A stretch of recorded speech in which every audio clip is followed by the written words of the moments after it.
Salam sejahtera Malaysia, denyut nadi suara rakyat bergema di channel ini. Nampaknya bersatu tersepit sekarang ini. Bersatu betul-betul tersepit sekarang ini. Nak tolong pas susah, tak tolong pas susah. Apa-apa pun susah. Bak kata pepatah, diludah mati bapak, ditelan mati anak. Jadi susah juga. Susah. Apa yang jadi sekarang ini pas betul-betul hentam Hanayo memainkan sentimen seolah-olah negara Malaysia ini dalam keadaan bahaya, terutamanya agama Islam dalam keadaan bahaya kerana Hanayo. Ingat. Kalau inilah permainan PAS. Saya nak jamin PAS tak payahlah masuk Sabah, Sarawak. PAS tak perlulah hantar calon di Sabah atau Sarawak. Kerana Sabah Sarawak tak minat sangat dengan isu sebegini yang ditunggang sampai melebih-lebih. Di Sabah Sarawak sentimen dia sentimen keharmonian. Kita ada perpaduan yang cukup bagus di Sabah Sarawak. Kita tak kisah untuk sambut Christmas sama-sama, sambut Hari Raya sama-sama, sambut Deepavali sama-sama, sambut Chinese New Year sama-sama, sambut apapun perayaan di Sabah sama-sama, tak ada masalah. Sudah berpuluh tahun, ya, sejak daripada zaman merdeka lagi Sabah Sarawak ni memang begitu. Malahan di setiap rumah yang ada di Sabah ni, keluarga yang ada di Sabah ni sudah biasa kami tinggal serumah dengan kawan-kawan, dengan saudara, dengan menantu, dengan mentua yang berlainan agama. Ada mentuanya Kristian, menantunya Islam. Semua okey je, tak ada masalah, kami sambut sama-sama. Tapi kami tak pernah paksa, tak pernah pun pergi buat dakwah, dakwah. Kami tak pernah sebarkan pun kepada agama yang lain, ya. Tak pernah.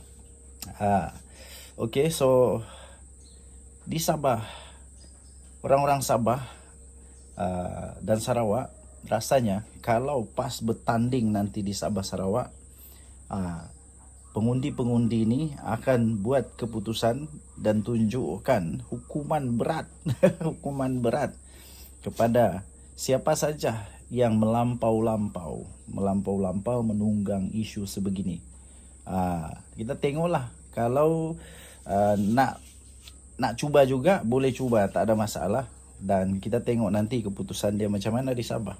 Jadi kenapa pula bersatu tersepit? Ya, kerana bersatu masih kuat di Sabah.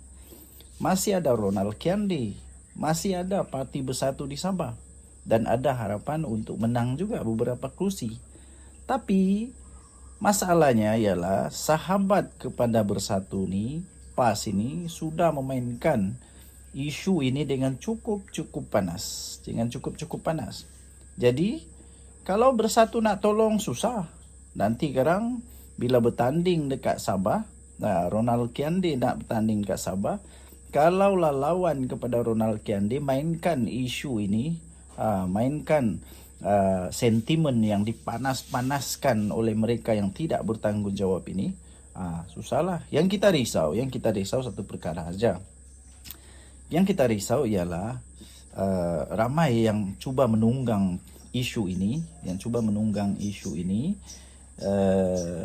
sebenarnya bukanlah ahli kepada parti politik pun. Itu yang bikin risau tu. Sekarang bersatu pun sudah mulai start untuk ada laporan polis kepada Hanayo dan sebagainya. Ingat, bersatu kena ingat, kalau mau bertanding di Sabah, kena bawa politik sederhana. Politik yang tidak terlalu ekstrim, tidak terlalu tunggang-menunggang.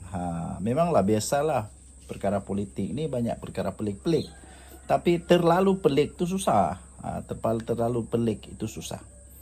Jadi Bagi saya senang dia. Bagi saya senang sebagai rakyat Malaysia, mari kita sama-sama menjaga keharmonian yang sudah terpelihara di negeri kita masing-masing, di negara Malaysia terutamanya, mengikut lunas-lunas perlembagaan, mengikut lunas-lunas undang-undang. Kita jaga perlembagaan kita jaga kontrak sosial kita jaga kedaulatan.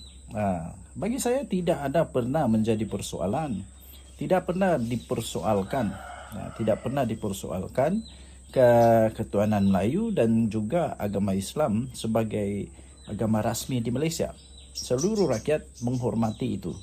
Seluruh rakyat menghormati itu. Semua parti sepatutnya menghormati itu, dan saya pikir semua pun faham tentang perkara itu. Cuma saja kita risau kalau ada ahli politik atau orang-orang kepada ahli politik yang terlalu menunggang perkara ini. Jadi apa pendapat anda? Tinggalkan komen. Denyut Nadi, Suara Rakyat, bergema di channel ini. Bye-bye. Hari ini banyak lagi lalu pasal laporan polis dibuat terhadap Hana Yo. Belum tu pun banyak. Saya rasa kalau kira banyak berpuluh laporan polis dah. Benda ni tercetus selepas Hana Yo kalah dalam saman fitnah dia terhadap bekas ketua polis negara. Tak tahu kenapa pula ini trigger. I tak boleh linkkan kenapa bila dia punya saman fitnah kalah, some people got triggered berasaskan beberapa fact, iaitu berkata Hana Yo punya buku berpotensi menjejaskan masa depan umat Islam di negara ini, memberi ancaman kepada agama Islam, mengganggu keharmonian negara, kesucian Islam mesti dipertahankan. Kebanyakannya berlega to that point lah. I belum baca, I baru order tu Shopee. Kalau lambat sangat nanti pergi beli kat bookstore lah. Tapi one thing yang I terfikir ialah buku ni tak diharamkan oleh KDN.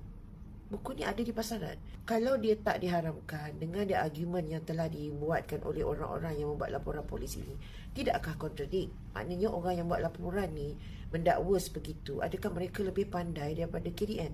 KDN pun tak haramkan, memaknanya buku ini tiada ancaman. Kita ni terlalu sensitif, tak boleh dicuit. Satu berketak, semua berkokok, semua kebala polis. You know why?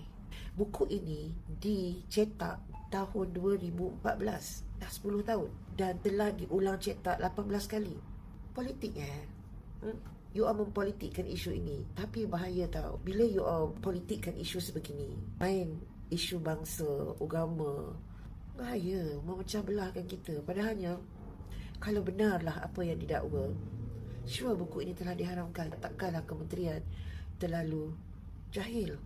Jatuh kita pula lebih pandai daripada orang yang dipertanggungjawabkan. Itu yang pelik. Jatuh kita pula yang lebih peka ni ancaman ni, kementerian tak nampak. Peliklah juga.